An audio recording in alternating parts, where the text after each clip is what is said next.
सीता पितृपक्ष के समय अपने पिता राजा दशरथ का श्राद्ध कराने हेतु गया जी धाम पहुंचे।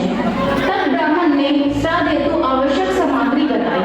तब सामग्री को लाने श्री राम और लक्ष्मण नगर की ओर चले गए। चलिए आगे इस कथा को अभिनय के द्वारा प्रस्तुत करते हैं। सीते, मैं पास के नगर से सामग्री लेने जा रहा हूँ, तुम यही हमारी प्रतीक्षा करना। जो आज्ञा स्वामी। काफी समय बीत जाने के बाद भी जब श्री राम नहीं लौटे तब आकाशवाणी होती है।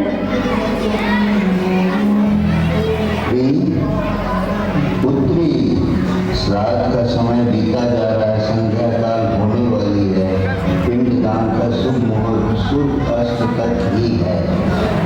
प्रणाम पिताश्री। पिताश्री, परंतु स्वामी अभी तक सामग्री लेकर नहीं लौटे। श्री राम का तुम्हारा मुझ पर समान अधिकार है, तो तुम संकोच न करो और मेरा पिंडदान तुम ही करो। समय के अभाव के कारण माता सीता ने यह निर्णय लिया कि वो अपने ससुर राजा दशरथ का पिंडदान स्वयं करेंगी। उन्होंने फल्गु तट पर स्थित वट वृक्ष, तुलसी, ब्राह्मण, गाय, फल्गु नदी को साक्षी मानकर स्वर्गीय राजा दशरथ का पिंडदान फल्गु नदी के रेत से पिंड बनाकर किया। पिताश्री, मैंने समय के अभाव के कारण अपने स्वामी की अनुपस्थिति में आपका पिंडदान किया। अगर इस पूजन द्वारा मुझसे कोई अपराध हो गई हो तो मुझे क्षमा करें और इस पिंडदान को स्वीकार करें। तुम मेरे पुत्र वधू और तुमने मेरा पिंडदान बड़ी ही निष्ठापूर्वक किया। मैं ये पिंडदान स्वीकार करता हूँ और तुम्हें आशीर्वाद देता हूँ। तथास्तु। माता सीता इस बात से बहुत प्रसन्न हुई कि राजा दशरथ ने उनका पिंडदान स्वीकार कर दिया और फिर स्वर्गीय राजा दशरथ को मोक्ष की प्राप्ति हुई। स्वामी ये नहीं मानेंगे कि ये पिंडदान एक स्त्री के द्वारा किया गया है। प्रभु, मुझे क्षमा करें, परंतु समय के अभाव के कारण मैंने भी पिताश्री का पिंडदान कर दिया है। बिना ब्राह्मण और बिना सामग्री के तुमने पिंडदान कैसे कर दिया सीते? मैं तुम्हारा विश्वास कैसे कर लूं? प्रभु, मैंने यहाँ उपस्थित वट वृक्ष, तुलसी, ब्राह्मण, गाय, फल्गु नदी को साक्षी मानकर पिताश्री का श्राद्ध किया है। आप चाहें तो इनसे पूछ सकते हैं और पिंडदान पिताश्री द्वारा स्वीकार भी कर लिया गया है। हे फल्गु नदी, तुम्हारी ही रेत से मैंने पिंड बनाकर तर्पण किया, तुम सत्य कहो।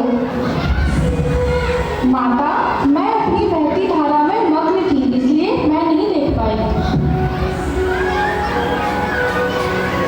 हे गौ माता, क्या आप मेरी साक्षी बनोगी? मैंने नहीं देखा माते, मैं अपने भोजन खाने में मग्न थी। हे तुलसी, क्या आप मेरी साक्षी बनोगी? देवी, मुझे खेद है, परंतु उस समय मैं अपने सुगंध से वातावरण को शुद्ध करने में लीन थी। हे ब्राह्मण, तुम्हारे समक्ष ये सारा कार्य हुआ है, तुम तो इसके साक्षी बनो। प्रभु, मैं क्षमा चाहता हूँ, पर माता ने ऐसा कोई कार्य नहीं किया। हे वटवृक्ष, क्या तुमने मुझे देखा पिताजी का पिंडदान करते हुए?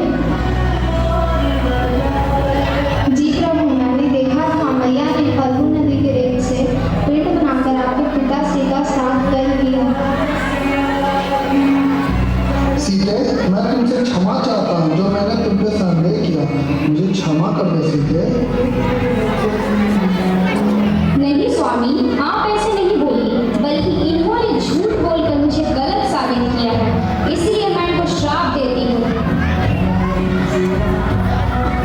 हे फल्गु नदी, जैसे तुम अपने जल प्रवाह में मग्न थी, मैं तुम्हें निर्जल श्राप देती हूँ कि तुम आजीवन सूखी रहोगे, हमेशा रेत ही रेत दिखेगा।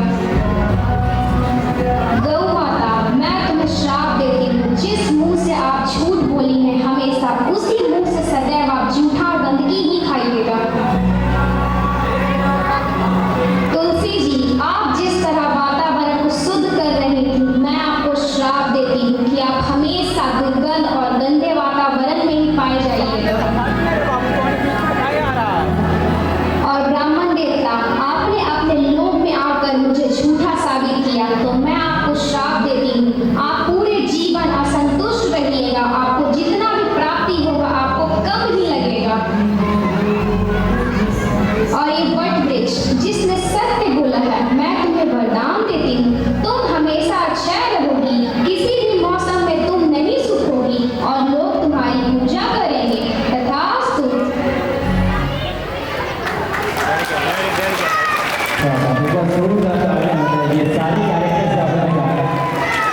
एक बार हमारे भगवान विष्णु जी जयकार भगवान